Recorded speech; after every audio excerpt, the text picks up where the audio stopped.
우리가 존경하고 사랑하는 귀한 목사님 이영훈 목사님께서 오셔서 우리에게 은혜의 말씀을 전해 주시게 되었습니다.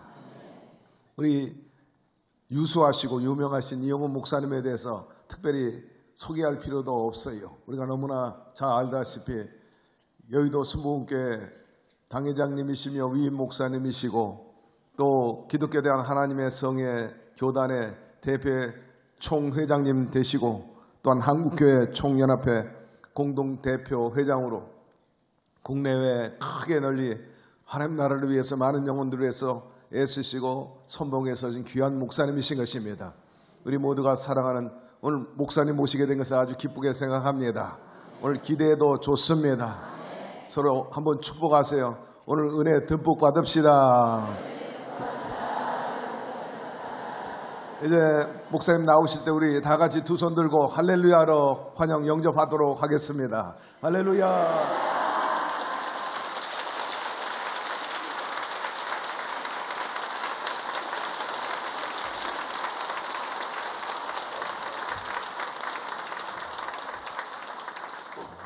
모든 영광 우리 하나님께 올려드립니다. 하나님 홀로 영광을 받으실 것입니다. 우리 삶의 첫 번째 목표도 두 번째 목표도 마지막 목표도 오직 하나님께 영광입니다. 오늘 성가대 귀한 찬양 감사드립니다. 한 번만 더 인사합니다. 오늘 우리에게 좋은 일이 일어납니다.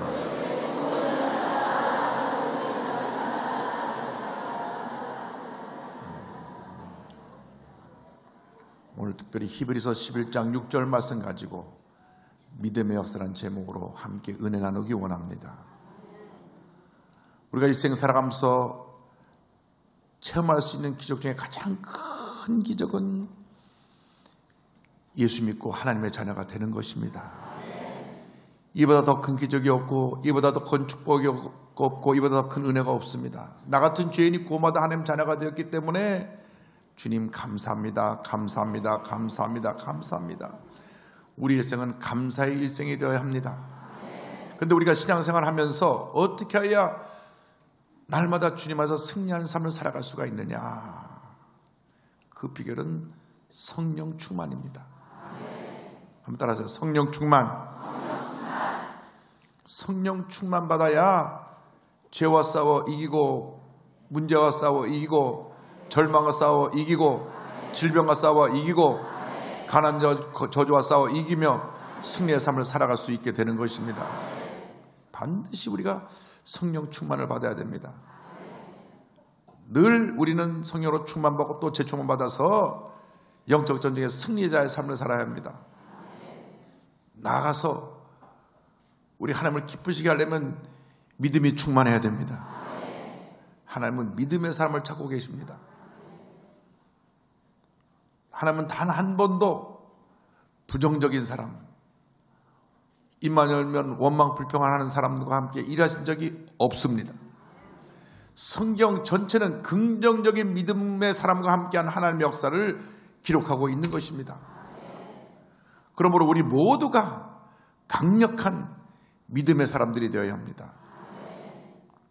제가 1966년 2월 달에 성령 체험을 할 때 간절히 주님께 기도할 때 주님께서 주신 말씀은 믿음의 사람이더라. 주여 내게 강력한 믿음의 은사를 주셔서 믿음의 사람으로 살게 하여 주옵소서. 믿음의 부자가 되게 하여 주옵소서. 절대 긍정, 절대 감사의 믿음을 가지고 주님을 섬기게 하여 주시옵소서. 그래서 제가 조영기 원로 목사님 밑에서 56년째 제가 은혜를 입고 이렇게 몸된 교회를 섬기고 있는데 크게 두 가지를 영적으로 물려받았습니다. 하나는 성령 충만의 신앙, 하나는 절대 긍정의 믿음의 신앙.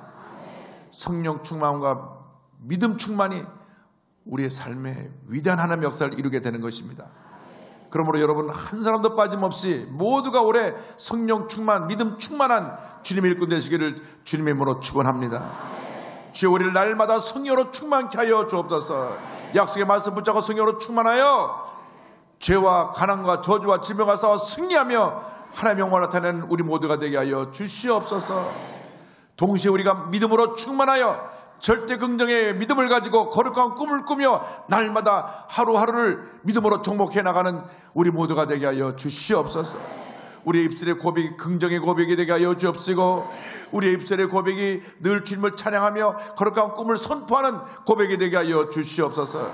그래 하나님의 놀라운 역사가 우리 가운데 임하게 하여 주시옵소서. 그러므로 여러분이 올 한 해 사는 동안 성령 충만, 믿음 충만의 삶을 살아가면 날마다 반드시 좋은 일이 일어나게 될 것이고, 올해가 지나기 전에 지금까지 살아온 한 해 중에 올해가 생애 최고의 해였다고 고백하는 그러한 감사의 고백이 나오게 될 것입니다. 이와 같이 믿음의 사람으로 살기 위해서 오늘 성경 말씀에서 우리에게 세 가지를 말씀해 주고 있습니다. 첫째로 우리는 하나님을 기쁘시게 하는 신앙을 가지고 전쟁에 나가야 합니다. 11장 1절에 믿음이 없이는 하나님을 기쁘시게 하지 못하나니 성경은 말씀하고 있습니다. 우리가 믿음의 사람에 대해서 하나님을 기쁘시게 해야 됩니다. 전 개인적으로 작년에 참 마음이 아프고 슬픈 일이 있었습니다. 왜냐하면 3월 달에 저를 위해서 평생 기도해 주던 어머님이 천국 가시고, 6월 달에 저희 누님이 천국 가시고, 또 12월 25일 크리스마스에는 저를 참 사랑해 주던 우리 고모부님이 캐나다에서 천국을 가셨어요.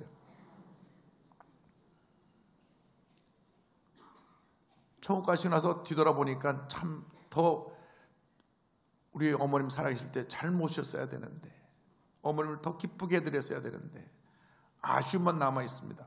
매년 물론 3월 달에 어머님 생신 때 미국에 가서 집회도 하고 또 어머님 생신 또 감사하는 예배도 드리고 했지만은, 그래도 미국에 계셨기 때문에 자주 뵙지도 못하고 효도를 제대로 못한 것 같아서 늘 안타까운 마음이 있었는데, 이제 천국 가시니까 미국 가서 어머님 뵙고 대화를 나누고 식사를 할 그런 기회가 사라졌어요. 이제는 어머니 계신 산소에 가서 기도하고 오는 것이 전부입니다. 그래서 여러분 부모님 살아계실 때 잘해야 돼요. 어버이 살아계실 때 효도를 다하라고 그랬던 옛 말처럼 부모님 살아계실 때 효도해서 후회 없고 아쉬움이 없는 그런 삶을 살게 되기를 바랍니다. 우리가 육신의 부모님도 세상을 떠나면 이렇게 안타까운 마음이 있는데, 우리가 하나님의 자녀가 되어서 얼마큼 우리 하나님을 기쁘시게 하는 삶을 살고 있는가, 우리 자신을 바라보면 부끄러운 것이 너무나 많습니다. 우리 일생 다가도록 하나님을 기쁘시게 하는 삶을 살기 원합니다. 우리가 지음받은 목적이 무엇입니까? 하나님의 영광을 위해서 우리가 택함받고 하나님 앞에 하나님의 자녀로 부름을 받은 것입니다. 이사야 43장 7절은 말씀합니다. 내 이름으로 불려지는 모든 자 곧 내가 내 영광을 위하여 창조한 자를 오게 하라. 그를 내가 지었고 그를 내가 만들었느니라. 우리는 하나님의 영광을 위해서 지음을 받은 것입니다. 우리가 사나 죽으나 우리 삶을 통해 하나님의 영광 받으시기를 원합니다. 우리가 찬양을 해도 기쁨으로 감사함으로 주님을 찬양하고, 우리가 나가서 일을 해도 주님의 영광을 위해서 기쁨으로 감사함으로 그 일을 하고, 어디서 무엇을 하든지 간에 하나님의 영광을 위해서 일할 때 하나님께서 우리에게 복을 내려주시는 것입니다. 우리 인생 나도록 하나님을 기쁘시게 하는 삶을 살기 원합니다. 자나 깨나 앉으나 사나 오직 주님 한 분만으로 만족합니다. 주님을 기쁘시게 하고 주님께 감사하고 주님께 영광을 돌리면 하나님께서 하늘에 물려주사 쌀 것이 없도록 큰 복을 부어줄 줄 믿습니다. 여러분 인생 살아가는 동안 주님의 영광을 위한 삶을 살아가시기 바랍니다. 주님 홀로 영광을 받으시옵소서. 나는 아무것도 아닙니다. 주님만이 나의 모든 것이 되십니다. 주님만이 나의 모든 것이 되십니다. 주님만이 나의 모든 것이 되십니다. 할렐루야. 제가 작년에 여의도 순복음교회에서 사역을 시작한 지 40년을 맞았습니다. 1978년 12월 달에 국제신학연구원, 지금 국제신학연구원이죠. 국제신학연구원의 전신인 순복음교육연구소의 신학연구실장으로 사역을 시작한 지 40년이 됐습니다. 40년을 뒤돌아보면 모든 것이 하나님의 은혜였습니다. 저는 부족하고 허물투성이고 비lin보시기에 부끄러운 점이 많은 부족한 종이었음에도 불구하고 하나님이 사랑하시고 돌봐주셔서 40년을 하루같이 인도해 주셨습니다. 모든 것이 하나님의 은혜였습니다. 그저 기도만 하면 그냥 감사할 것밖에 없어요. 근데 제가 목회일 40년 만에 처음으로 작년에 예루살렘을 갔습니다. 그전에 예루살렘 기회가 갈 게 많았었는데 한 번도 못 간 이유는 꼭 주일을 끼고 가거든요. 그래서 우리 할아버님이 절대 주일은 성수주일 해야 된다 말씀하셔가지고 제 마음이 걸려서 주일날을 끼고는 못 가겠더라고요. 그래서 여러 번 시럽인 연합회에서 갈 때 같이 가자고 티켓을 보내왔지만은 제가 이번엔 못 가겠습니다 하고 이번에 목회일 40년 만에 처음으로 예루살렘을 갔습니다. 처음으로 갔어요. 주중에 갔다가 주중에 오는 그런 일정을 잡아서 갔는데 제가 생각했습니다. 주일날 끼고 가지 말고 2번 갔다 오면 될 걸 왜 꼭 주일날 끼고 가는지 모르겠다. 그래서 제가 생각을 해갖고 작년에 2번을 갔어요. 네, 11월 달에 제가 예루살렘에 가서 주님의 음성을 들었습니다. 주님이 뭐라고 말씀하시냐면 어떤 일이 있었는데요. 그 일을 통해서 주님 말씀하시기를 삶의 첫 번째 순서를 늘 분명하게 하라. 첫 번째 순서. 우리가 순간순간 그 첫 번째 순서를 바꿀 때가 있습니다. 내가 주님 뜻대로 산다고 말하지만은 내 뜻이 앞설 때가 한두 번이 아닙니다. 우리가 알게 모르게 실수하고 있는 때가 너무나 많아요. 우리가 모든 영광을 하나님께 늘 그렇게 고백하고 찬양하면서도 하나님 영광보다 내가 앞설 때가 많습니다. 분명히 말씀드리는 것은 예수 믿고 시험에 드는 이유는 순서가 바뀌었기 때문에 시험에 듭니다. 하나님 제1주의로 살면 절대 시험에 안 들어요. 교회에서 나가라고 떠밀어도 절대 자리 지키고 안 비킵니다. 왜? 내가 주신 은혜를 주신 장소이기 때문에. 그런데 순서가 바뀌면 나를 섭섭하게 해. 내가 이 교회 얼마나 공로자인데 나 이제 예배 안 나가. 본인이 어떤 일로 시험을 들고 나서는 예배를 빠지는 거예요. 교회 예배 빠지는 분 대부분 보면 시험에 들은 건데 시험은 왜 들었냐? 내가 무시당했고 내가 상처받았고 내가 인정받지 못했고 내가 때문에 시험에 들어 예배를 빠지고 교회를 멀리하는 것입니다. 삶의 첫 번째 순서가 예수님이라면 우리 주님이시라면 절대로 시험 들 이유가 없습니다. 예수님은 모든 고난을 참으시고 십자가까지 달리셨는데 우리가 예수 믿는 줄 알았어. 조그만 환난에 다가오고 시험에 다가오고 누가 날 무시한다고 해서 교회를 멀리하면 안 되는 것입니다. 주님이 그걸 분명히 가르쳐 주시기를 너희 앞으로의 사역에 우선순위를 바로 해라. 첫째가 우리 주님의 뜻, 주님의 영광. 그 다음에 내가 있고 그 다음에 모든 일이 있는 것이지 이거 바뀌면 안 된다. 의사가 병원에서 환자를 고쳐도 주님의 영광을 위해서 주님의 뜻대로 그 환자를 고치는 것이지 내가 명의가 돼서 이렇게 이 사람을 고친다고 하면 생각이 잘못된 것입니다. 하나님이 그에게 그런 은사를 주었기 때문에 병을 고치는 것이거든요. 그래서 하나님이 내게 은혜를 주셔서 그런 역사가 나타나는 것이지 내가 잘해서 그렇게 된 게 아닌데 착각할 수가 있어요. 내가 명의로 소문받게 되면. 제가 한 달 동안 잔기침이 있었는데 우리 신상승 원장이라고 참 훌륭한 명의가 있는데 약을 지어줬는데요. 한 달치씩 뭐 하던 게 하루 만에 딱 그쳐버렸어요. 그 원장님이 일주일치를 지어주면서 아무 때나 기침이 멈추면 약을 그만 먹으라 그랬는데, 그래서 일주일치 갖고 와서 이틀을 먹었어요. 장기침이 싹 사라져 버렸어요. 그런데 그것도 하나님이 은혜를 주셨기 때문에, 그분이 예수 잘 믿는 분입니다. 우리 잘 믿는 분이고 우리 순복음 교인이에요. 그런데 하나님이 은혜를 주셔서 그 기술로, 그 재능으로 병을 고치는 것이지, 내가 명의가 돼서 내가 한다고 하면 안 되는 겁니다. 순서가 바뀌는 거죠. 내게 좋은 목소리를 줘서 내가 찬양을 부르는데 내가 노래를 잘 부른다, 이 큰일 나는 거예요. 주님이 내게 은사를 주셔서 내가 노래를 부른다. 할렐루야. 그래야 하나님이 더 복을 주시는데, 여러분의 모든 삶의 순간순간마다 이 순서를 바꾸지 않게 되기를 바랍니다. 언제 순서가 바뀌느냐? 내가 섭섭이가 들어올 때, 내가 시험에 들 때, 교회를 열심히 섬기다가 상처받을 때 순서가 바뀐 거예요.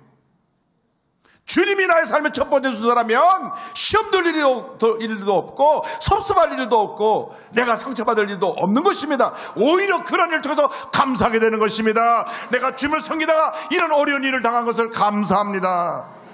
내가 주님을 섬기다가 이런 상처를 받게 된 것을 감사합니다. 주님은 나 때문에 십자가 달려 온몸이 찢기고 피 흘리면서까지 고난당하면서 돌아가셨는데, 내가 그 고난에 조금이나마 동참할 수 있게 돼서 감사합니다.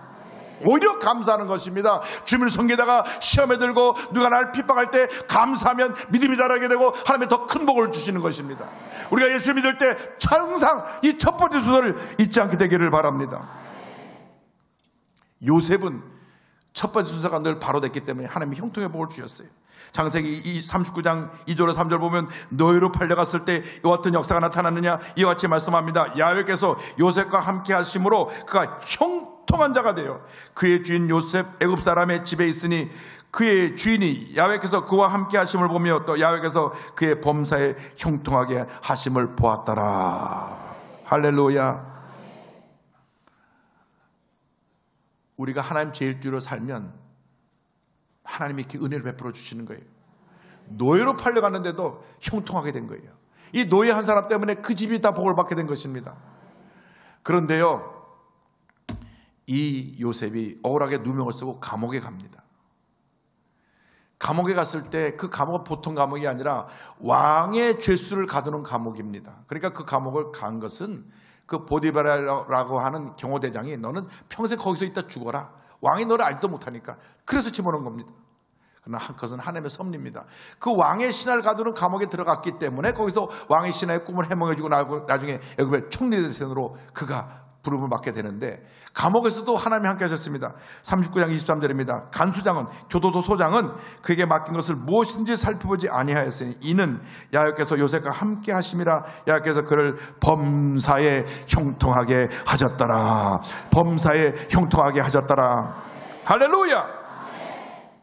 여러분들이 이같이 하나님께 인정받는 믿음을 가져야 됩니다. 믿음의 은사를 다 갖게 되기를 바랍니다. 어떤 믿음이냐? 하나님을 기쁘시게 하는 믿음. 주님이 기뻐하셔야 돼요. 모든 영광을 하나님께, 하나님이 기뻐하시는 믿음. 사람이 나를 알아주고 안 알아주고 전혀 중요한 것이 아니에요. 여러분, 사람이 알아주는 게 뭐가 대단합니까? 제가 미국 워싱턴에서 교회를 섬겼는데요, 안수사님 한 분이 크리스마스 카드 갖고 와서 자랑을 해요. 목사님 백악관에서 온, 대통령에서 온 보통 크리스마스 카드입니다. 아, 그래요? 알고 보니까 백악관에 아는 사람이 있어갖고 연락을 해서 카드 보내달라고 카드를 받은 거예요. 아니, 직접 대통령이 아는 사람도 아니고 백악관에 일하는 사람이 대통령 크리스마스 카드를 보내줬는데, 이 크리스마스 백악관에서 왔다고 이렇게 자랑하고 된 게요. 그래서 제가, 백악관에서 그분의 이름, 성함 알지도 못하는데 그 카드 하나 받고 저렇게 기뻐하면서, 우리가 하나님께 인정받는다면 얼마나 기뻐할까? 하나님께 말하면 얼마나 기쁠까? 여러분, 하나님께 인정받는 주님의 일꾼들이 되기를 바랍니다. 하나님께 인정을 받아야죠. 누가 인정을 받냐? 믿음의 사람들, 강한 믿음의 은사를 가진 사람들이 인정을 받게 되는 것입니다. 하나님을 기쁘시게 하는 믿음, 절대 긍정의 믿음, 절대 감사의 믿음을 가질 때 여러분 일생이 복된 일생이 되는 것입니다. 둘째로 우리의 믿음은 살아계신 하나님께 나아가는 신앙이 되어야 합니다. 6절에 하나님께 나아가는 자는 반드시 그가 계신 것과 성경은 말씀합니다. 따라서요, 하나님께 나아가는 신앙. 하나님께 나아간다는 것은 늘 기도에 무릎을 꿇는 것을 얘기합니다. 히브리서 4장 16절입니다. 그러므로 우리는 긍휼하심을 받고 때를 따라 돕는 은혜를 얻게 하여 은혜의 보좌 앞에 담대히 나아갈 것이니라. 늘 주님 앞에 나가 무릎을 꿇고 주님 앞에 기도하면 은혜가 임합니다. 응답이 임합니다. 치료가 임합니다. 회복이 임합니다. 저는 좀 감정이 풍부해서 잘 우는 사람입니다. 잘 울어요. 그런데 언제 제일 많이 우느냐? 주변에 너무 감사해서 많이 눈물 흘립니다. 다른 때는 잘 눈물 안 흘리는데 찬송 부르다 감동되면 눈물이 나고, 기도하다 예수님 생각하면 눈물이 나고, 얼마나 감사한지.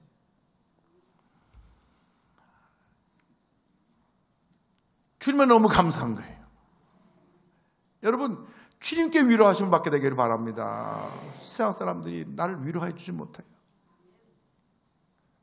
주님께 나가서 주님 앞에 눈물을 흘리면 주님이 눈물을 다 닦아주시고, 내가 너의 고통을 한다, 내 외로움을 한다, 내 슬픔을 한다, 주님 말씀하시고 위로해 주시고 새 힘과 용기를 허락해 주시는 것입니다. 이 찬송의 복음성가에 복된 예수라는 그런 노래가 있는데, 그 2절 가사에 내 마음에 계신 그 이름 예수, 복된 예수, 내 눈물 씻어 주시는 예수, 복된 예수. 이 가사를 부르면 마음에 찬해집니다. 내 눈물 씻어 주시는 예수, 복된 예수.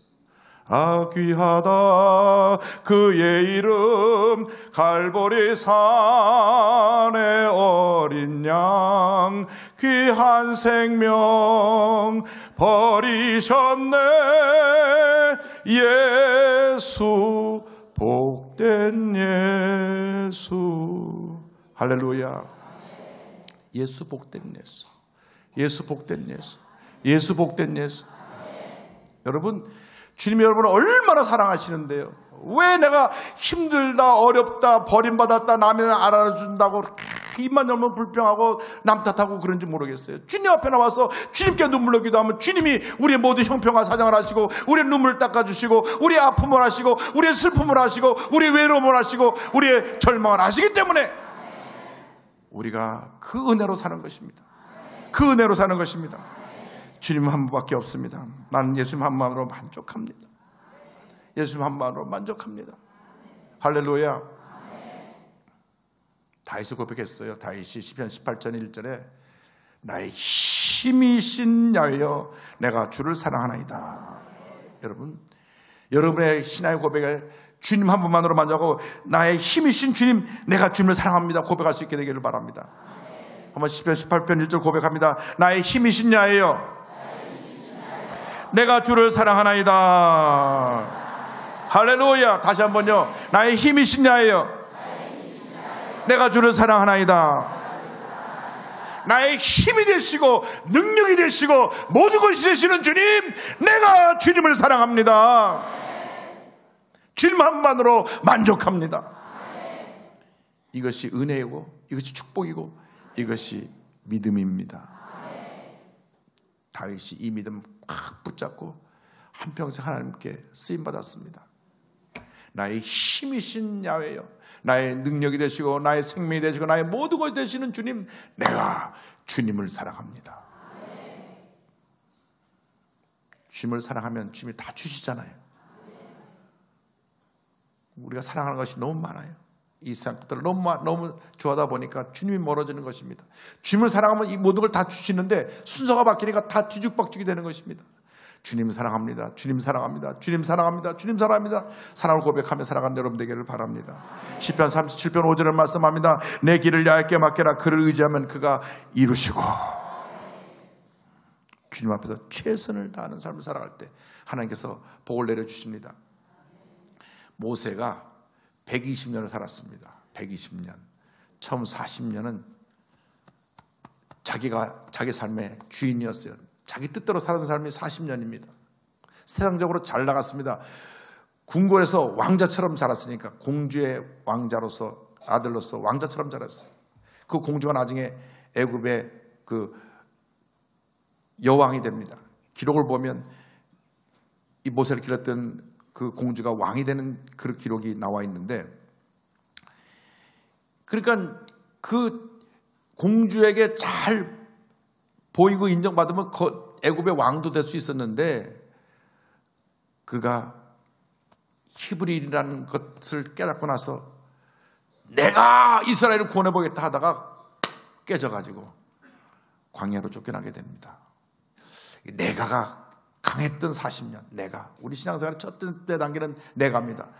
내가 11조도 많이 하고, 내가 괴방서도 많이 하고, 내가 전도도 많이 하고, 내가 구역도 봉시키고, 내가 이 교회에서 1등이고, 내가. 그것은 내가 아직 초보에 있다는 것을 스스로 말하는 것입니다. 신앙이 성숙한 사람은 내가라는 말을 하지 않냐고, 주님이. 할렐루야. 그래서 여러분의 입술의 고백이 내가에서 주님으로 바뀌게 되기를 바랍니다. 처음 40년은 모세가 내가. 두 번째 40년은 광야에서 깨지는 것입니다. 그 왕자로 있던 모세가 광야로 도망자가 되어서 쫓겨가서 양치는 목동이 됩니다. 목자가 됩니다. 당시 양치는 것은 가장 천한 사람들이 하는 그러한 일이었는데, 양치는 일을 했어요. 양을 치는 겁니다. 저는 이 40년 동안 가장 모세가 힘들었던 것은 무엇일까? 외로움이라고 생각합니다. 외로움.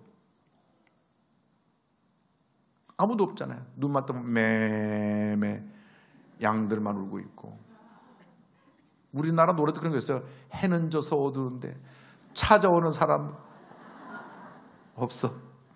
밝은 달만 쳐다보니 외롭기 한이 없다. 인생의 외로움이라는 것은 참 그 삶에서 어렵고 힘든 시간을 보내는 것을 말씀합니다. 외로움. 그 40년 동안 긴 외로움의 시간을 보냅니다. 그러나 그 깊은 외로움은 주님을 만나는 지름길인 것을 잊지 마시기 바랍니다. 우리가 너무 바빠서 주님 만날 시간이 없어요. 너무 바빠요. 아직도 전까지 뭐 이렇게 바쁜지 몰라요. 약간 전화 오면 바빠요. 바쁘다는데 뭐 때문에 바쁜지 몰라. 그냥 바쁜 거야. 아침부터 저녁까지.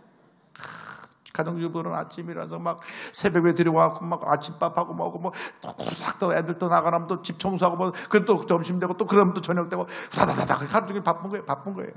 이게 또 그런데 연초부터 뭐 이렇게 아침마다 예배를 드린다 그래가지고 밤낮 교원에 가래가지고 집에 가 할 일도 많은데 설거지 쌓아놓고 와서 또 예배 드리고 또 빨리 집에 가서 설거지해야 되고 청소해야 되고 또 애들들이 또 어지러놓고 또 저녁이 되면 또 남편 들어오면 또 밥해야 되고, 아이고 하루 종일 밥 짓다 설거지하고 청소하고 이렇게 지나가는 겁니다.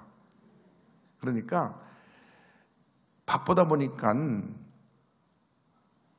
외로울 시간이 없어요.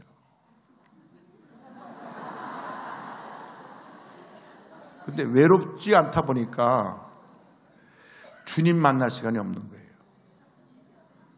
주님은 우리가 외로움 속에 만나는 것입니다.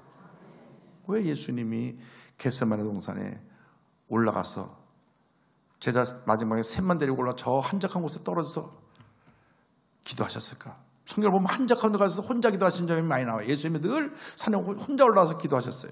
이 제자들은 말이죠, 못돼 먹어가지고 잠만 콕 자고 코나 걸고 앉았고 코나 걸고 누워있고, 예수님은 혼자 한적한 곳에 혼자 가서 기도하신 겁니다.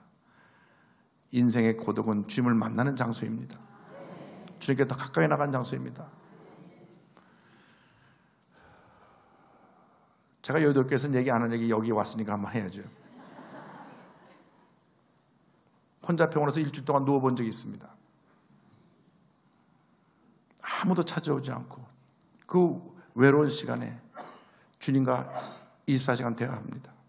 그 병상에 누웠을 때 찾아오신 우리 주님 얼마나 감사한지, 얼마나 감사한지. 목사니까요, 아파서 병원에 입원하면 혹시 성도들이 염려하고 걱정할까 봐 아무도 알리지 않냐고 혼자 병원에 누워 있는 겁니다. 그런데 그때 주님이 나를 만지시는 거예요. 내가 너를 사랑한다. 내가 이상 누구보다도 너를 사랑한다. 내가 너를 떠나지 아니할 것이다. 내가 너와 함께 할 것이다. 너의 호흡이 닿는 그날까지 너를 통하여서 나의 일을 하게 할 것이고 내가 영광을 받을 것이다. 그래서 저는 병상에서 누웠던 일주일 시간이 내게는 너무나 은혜가 된 시간이었습니다. 왜? 그렇게 주님과 만나서 대화하는 시간. 아무도 만나지 않고 주님과 만나고. 엄마 은혜 감사해요. 목사님 여름 휴가인 줄 다 아셨죠? 휴가 시간에 제가 병원에 가서 좀 쉬었다 나왔으니까. 그러나 지금 돌아보면 그때가 은혜예요. 은혜고 축복이고 주님의 만지심, 주님의 나를 사랑하신다는 그 사랑을 깨달았던 복된 시간이었습니다. 그래서 여러분 아프다고 너무나 큰 문제가 생각하면 안 돼요. 아픈 것이 축복이에요. 아멘에 갑자기 작아졌어요.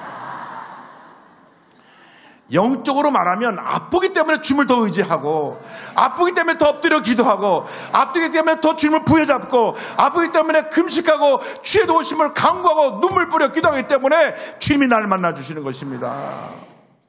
아프지 않고 건강하게 각자 나 잘났다고 뛰어다니다 바쁘죠. 아프니까 주님 아파요. 저 살려주세요.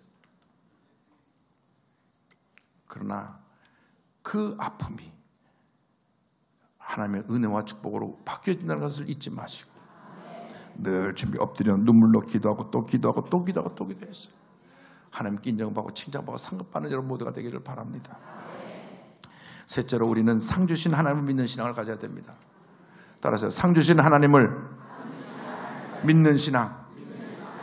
하나님 내게 상 주신 하나님 얼마나 감사한지. 주님 내게 상 주신 하나님, 상 주신 하나님. 6절에 또한 그가 자기를 찾는 자들에게 상 주시는 이심을 믿어야 할지니라.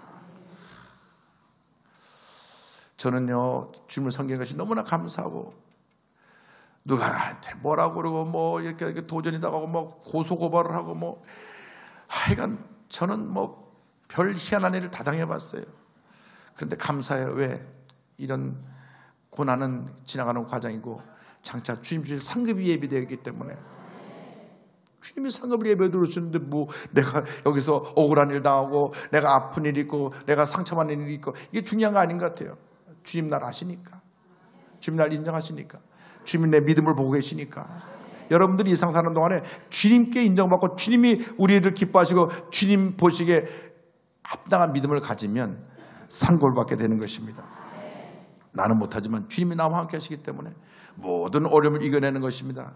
빌립보서 4장 13절은 말씀합니다. 내게 능력 주신 자 안에서 내가 모든 것을 할 수 있느니라.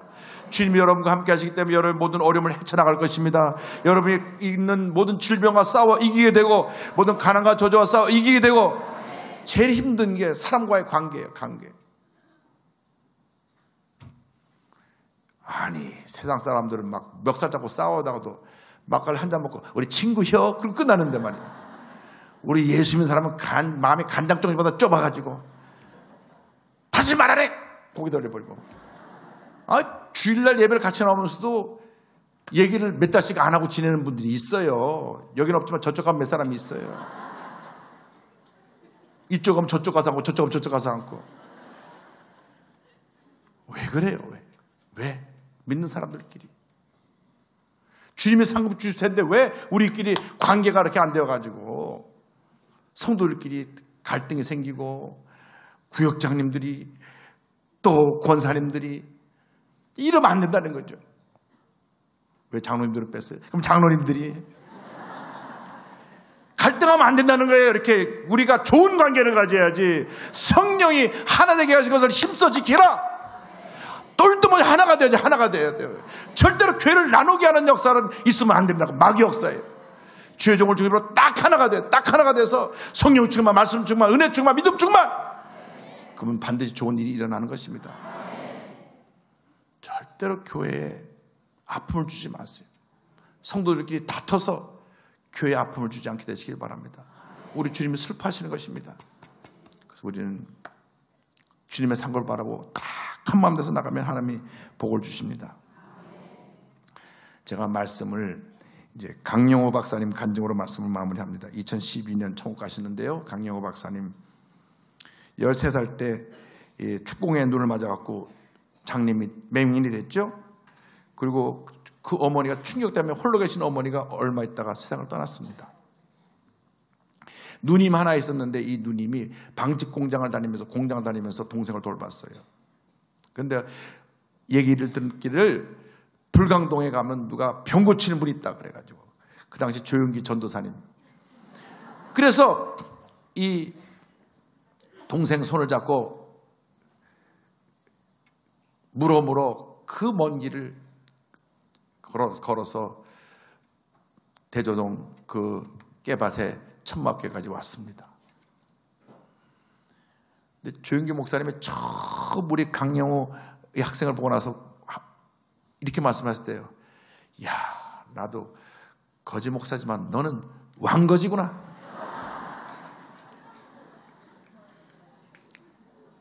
그처럼 그냥 애가 깨지지 옷도 남루하고 그냥 때려져 들었는데 누나 손에 눈이 붙잡혀가지고 이렇게 부들려가서 손잡고 왔어요. 눈을 뜨겠다고. 그래서 목사님이 기도해주고 기도해줬는데 육신의 눈을 뜬 게 아니라 영의 눈이 떴습니다. 아주 독실한 크리스찬이 되었고 믿음의 사람이 되었어요. 이 강영호 박사는 믿음의 사람이 된 거예요. 하나님 믿음의 은사를 주신 거예요. 믿음의 눈을 뜬 거예요. 거룩한 꿈을 가졌습니다. 그래가지고 그 역경 속에도 거룩한 꿈을 꾸며 도전해서 한국 사람으로 맹인으로 처음으로 연세대학을 졸업하고 미국에 건너가서 3년 6개월 만에 피츠버그 대학에서 교육학 박사학위를 받습니다. 1976년입니다. 박사학위를 받은 데가 최초의 시각장애인 박사가 됐고, 그리고 이분이 나중에 어떻게 하나님께 글을 크게 쓰셨느냐, 2001년부터 2009년까지 미국 백악관에 미국 전체 장애인 정책을 책임지는 장애인 정책 차관보를 지내면서 유엔 세계 장애인 위원회 부의장 겸 루즈벨트 재단의 고문으로, 루즈벨트가 그 장애인이었잖아요. 소아마비로 다 두 다리를 못 썼으니까 그 장애인 그 재단의 그 고문으로 7억 명에 가까운 세계 장애인들을 섬기다가 천국하셨습니다. 한국인 1세로 가장 백악관 높은 자리까지 올라간 이 강영호 박사가 그 유고작에 이런 글을 남겼습니다. 저에게 장애는 축복 그 자체였습니다. 저를 보면 어둠인데 그 다음 보세요. 주님을 보니 빛이었습니다.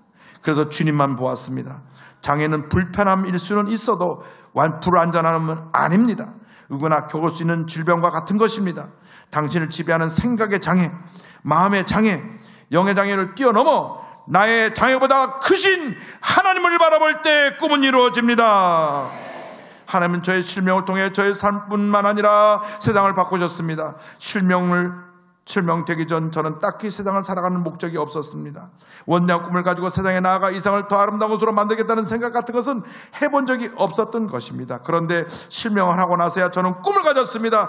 그때서야 온전히 하나님의 도구로 살아가겠다는 생각이 들었고 목표가 생기니 공부할 이유도 생겼습니다. 저는 아무것도 보이지 않아도 희망으로 가득 찬 삶을 살았습니다. 제 생애는 결코 고통의 시간들이 아니었으며 하나님이 베풀어 주신 축복의 시간이었습니다. 할렐루야!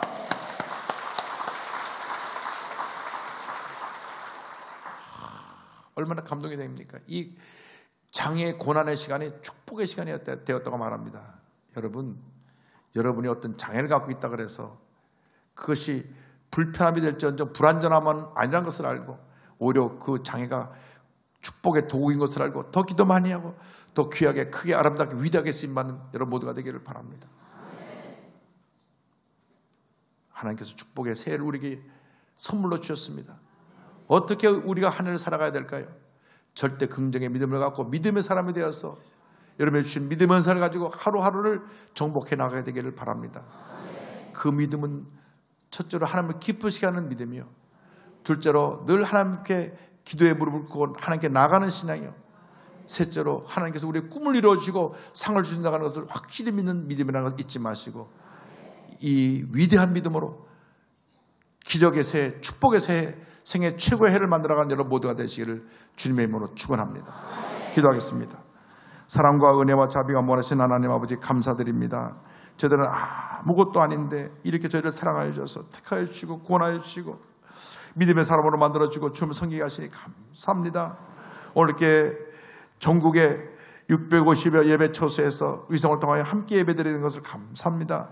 이 귀한 예배 초소를 제공한 순봉 중동교회 만복을 내려주시고 목사님 중심으로 교회가 하나 되어 크게 봉하게 하여 주옵시며 650여 예배 초소마다 다 부흥되게 하여 주옵시고 일본 나고야로부터 시작해서 홍콩 베트남까지 선교지교회 함께 예배드리는 모든 교회에 복을 내려 주옵시고 주님의 인터넷과 모바일을 통해서 예배드리는 성도들까지 복의 복을 다하여 주옵소서. 감사하고 예수님의 이름으로 기도드립니다. 아멘.